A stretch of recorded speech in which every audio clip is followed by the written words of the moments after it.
ఓం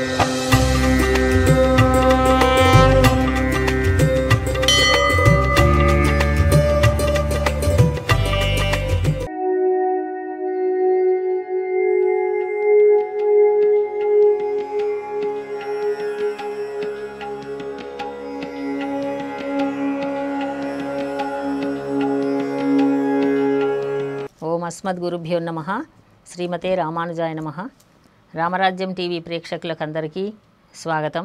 మనందరము ప్రతిరోజు శ్రీరామాయణాన్ని శ్రవణం చేస్తున్నామంటే మన పూర్వజన్మ సుకృతం. ఆ రామచంద్రుని యొక్క నామాన్ని తలుస్తూ శ్రీరామాయణాన్ని మనం వినడం, రామనామాన్ని స్మరించడం అంతకంటే గొప్పదైనదేమీ లేదు. విశేషమైనటువంటి నామం.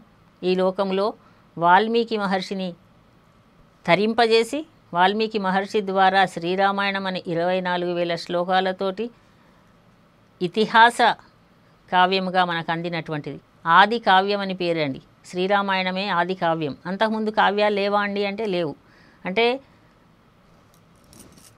వేదములు ఉన్నాయి. ఆ తర్వాత విచ్చేసినటువంటిది రామాయణం అని ఆది కావ్యముగా దీనికి పేరు. అంత విశేషమైనటువంటి రామాయణాన్ని ప్రతినిత్యము మనకున్నటువంటి 24 గంటల సమయంలో ఎంతో కొంత సమయమే, కొన్ని నిమిషాలు మాత్రమే వింటున్నా ఆనందాన్ని ఇస్తుంది. మనకు కావలసినటువంటి సుఖ సంతోషాలను అందజేస్తుంది. శ్రీరామ నీ నామం ఎంతో రుచిరా అన్నాడు రామదాసు. అలా ఎంతో రుచికరమైనటువంటి నామం శ్రీరామనామం. అటువంటి శ్రీరామచంద్రస్వామి ఇప్పుడు దండకారణ్యానికి వెళ్ళాడు. దండకారణ్యానికి ఎందుకు వెళ్ళాల్సి వచ్చింది అంటే అక్కడ ఉన్నటువంటి మహర్షులు ఋషులు కూడా అందరూ దర్శించాలట. అందుకని సరే రామచంద్రుడిని మళ్ళీ వెనక్కి తీసుకొస్తాను అని భరతుడు వెళ్ళాడు. గంగ దాటారు. అక్కడ భరద్వాజ ఆశ్రమానికి చేరుకున్నారు. భరద్వాజ ఆశ్రమానికి చేరుకునేసరికి భరద్వాజుల వారికి కూడా మహాతపస్సంపన్నుడు భరద్వాజ మహర్షి, మహానిష్ఠాగరిష్ఠుడు, తపోనిధి. వారు కూడా కొద్దిగా శంకించాడు. రామచంద్రుడికి ఏమైనా అపాయాన్ని తలపెట్టడానికే వస్తున్నాడేమో పరిశీలించాలి అనుకున్నారు. అనుకొని ముందుగానే ఇంద్రుడిని కూడా ప్రార్థించి ఇంకా మిగతా పెద్ద విందు ఏర్పాటు చేశాడటండి. ఎంతమంది వచ్చారు భరతుని వెంట? చాలా పెద్ద సైన్యమే వచ్చింది. ఆ అయోధ్య నగర ప్రజలందరూ వచ్చారు. మళ్ళీ వాళ్ళందరికీ కూడా విందు. ఎంతమంది వస్తే అంతమందికి షడ్రసోపేతమైనటువంటి భోజనాన్ని అందజేశాడు. ఒక పెద్ద తపశ్శక్తి చేతి ఇవన్నీ సంపాదించగలిగాడండి. ఒక పెద్ద పట్టాభిషేకానికి మహారాజు కూర్చునేగలిగే ఆసనం, సింహాసనాన్ని తెప్పించాడు. భరతుడిని పిలిచాడు. ఇగో ఇది సింహాసనం, ఇక్కడ కూర్చోండి అన్నారు. అంటే అయ్యయ్యో నేను ఆ సింహాసనం మీద కూర్చునేవాడిని కాదు, నేను రాజుని కాదు, నేను సేవకుడిని మాత్రమే అంటూ సింహాసనం దగ్గర క్రింద కూర్చున్నాడండి భరతుడు. విందు ఏర్పాటు చేశాడు. ఆ విందుతో పాటు ఇంద్రుడి దగ్గర నుండి అడిగి అప్సరసలందరినీ పంపించమన్నాడు. ఒక్కొక్కళ్ళకి 3 అప్సరసలు. అంటే వాళ్ళు సేవలు అందిస్తున్నారు. పాయసము, భోజన పదార్థము, మధురమైన భోజన పదార్థాలు, దాంట్లో కావలసిన అప్పడాలు, వడియాలు ఏ ఒక్కటి తక్కువ లేకుండా అంత గొప్ప విందు. భరద్వాజుని విందు అని గొప్ప పేరు. అంత గొప్పగా విందు చేశాడు. అందరూ సుష్టిగా భోజనం చేశారు. నగరవాసులందరూ వాళ్ళు అనుకుంటున్నారట హాయిగా నిద్రపోతున్నారు, విసిరే అప్సరసలతోటి సేవలు అందుతున్నాయి వాళ్ళకు. భరతుడు మాత్రం ఈ స్థితి గమనిస్తున్నాడు. భరద్వాజ మహర్షి భరతుడు మాత్రం ఆసనం పైన కూడా కూర్చోలేదు, భోజనము చేయలేదు. రాముడు కందమూలాలు తింటుంటే నేను భోజనం చేయను అన్నాడు. నేలపైన కూర్చున్నాడు. గమనించాడు మహర్షి. భరతుని యొక్క నిష్టను గమనించాడు. సరే రాత్రి తెల్లవారింది. అప్సరసలందరూ వెళ్ళిపోయారు. అంతకుముందు రాత్రి సరే మనందరము రేపొద్దున రామచంద్రుడి దగ్గరికి వెళ్ళాలి అని అంటూ ఉంటే నగర ప్రజలందరూ ఆనందంలో భోజనం అయిన తర్వాత హాయిగా అనుకుంటున్నారట, ఏ అయోధ్య వద్దు, రాముడు వద్దు, హాయిగా ఉంది ఇక్కడ ఇంత మధుర పదార్థాలు తిని అని. అయితే వాళ్ళంతా ఆనందపడ్డారు. అటువంటి స్థితి భరద్వాజుని విందు అని. ఆ తర్వాత తెల్లవారిన తర్వాత అప్సరసలందరూ మాయమయ్యారు, వెళ్ళిపోయారు. అప్పుడు మళ్ళీ వాళ్ళు యథాస్థితికి వచ్చారు. సరే అప్పుడు బయలుదేరాడు. భరద్వాజ మహర్షి నీవు మళ్ళీ భరతుడు చాలా బాధపడతాడు. మహర్షి మీరు కూడా నన్ను అనుమానించారు, మా అన్నగారికి నేనేమన్నా అపకారం చేస్తానని మీరు కూడా భావించారే. గుహుడు భావించాడు అంటే సరే, ఆటవికుడు నావ నడుపుకునేటటువంటి వాడు అనుమానించాడు అంటే ఏదో అనుకున్నాను, కానీ మీరు కూడా నన్ను అనుమానించారు అని చాలా బాధపడతాడు. సరే మహర్షి, మా అన్నయ్య సీతారామ లక్ష్మణులు ఉన్నటువంటి స్థలము మాకు చెప్పండి, నేను మళ్ళీ అన్నయ్యను వెనకకు తీసుకుపోవడానికి వస్తున్నాను అనే విషయం చెప్తాడు. గుహుడికి చెప్పాడు అక్కడ. ఇక్కడ భరద్వాజ మహర్షికి తెలియజేస్తాడు నమస్కరించి.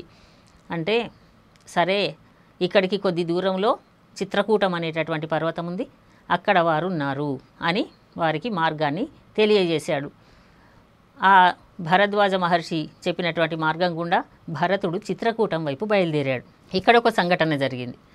అంటే మనకు ప్రతి ఒక్క ఘట్టము కూడా మనలో ఒక తత్వాన్ని, మనుష్యుల యొక్క తత్వాన్ని తెలియజేస్తుంటుంది. ఏం జరిగింది? అంత దూరం నుంచి సైన్యంతో పాటు వస్తున్నాడు. ప్రజలందరూ చాలా దండకారణ్యం అంతా కూడా దుమ్ములేస్తోందట. అంటే రథాలు, చక్రాలు వాటన్నిటితోటి ధూళి కణాలన్నీ లేస్తున్నాయి.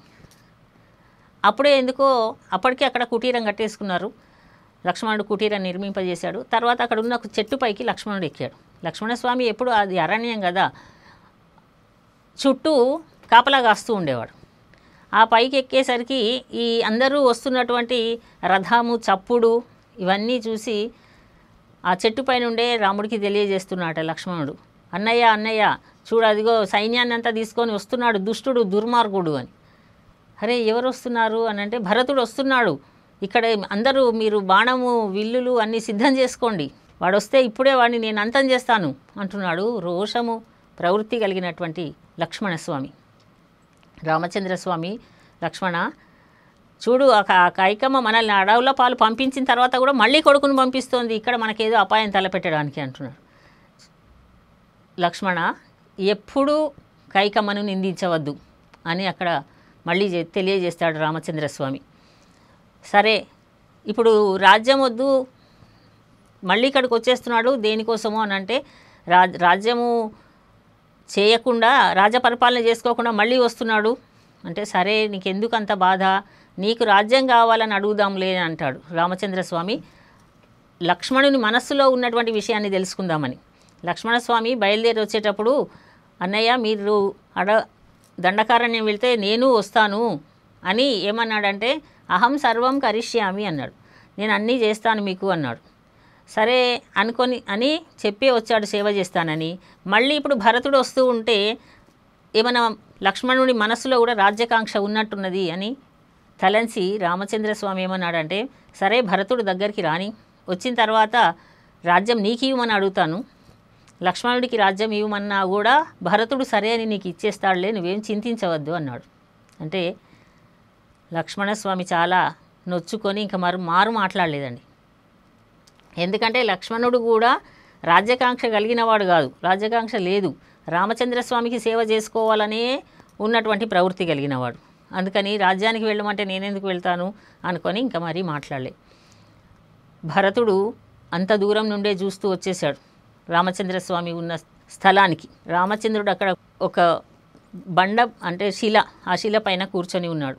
వస్తూ భరతుడు ఏడుస్తూ వచ్చేస్తాడు.